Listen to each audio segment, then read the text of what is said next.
Gràcies, senyor alcalde.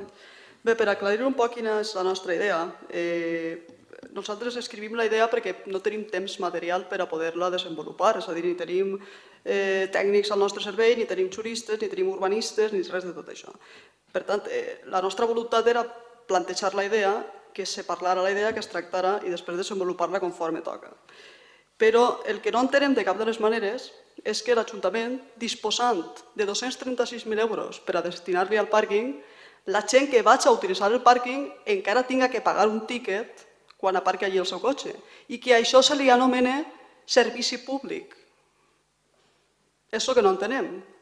És a dir, la gent ha pagat la construcció del pàrquing, que s'ha fet en diners públics.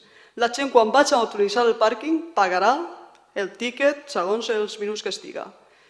I si l'empresa no recauda un mínim de 236.000 euros, altra volta en diners públics, l'Ajuntament li pagarà a l'empresa perquè s'assegure 236.000 euros anuals. Doncs entre això i que sigui gratuït, no n'hi ha color. Què li costa a l'Ajuntament de diners, en diners, que el pàrquing sigui gratuït? El manteniment? 2 vigilants? L'Ajuntament pot gestionar això? Igual que hi ha conserges al poliesportiu o igual que hi ha gent empleada de l'Ajuntament en altres edificis públics. És que no n'hi ha color entre pagar 3 voltes per un servici i que se li diga servici públic quan no ho és i que siga realment públic i que siga gratuït, pensem que no n'hi ha color. I això és el que anem a votar.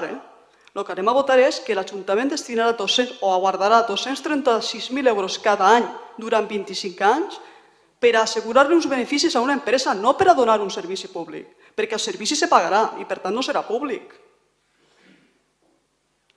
I si diguem, home, és que aquesta empresa és una empresa del poble, o és que aquesta gestió d'aquest pàrquing se'l pot quedar una família d'Algemesí o un grup de famílies, doncs no poden. No poden perquè no compleixin els requisits jurídics del plec de condicions. És que damunt els diners els emportarà algú que no és del poble. I ho pagarem en diners del poble. I aquesta és la manera que tenen vostès de gestionar. Gràcies.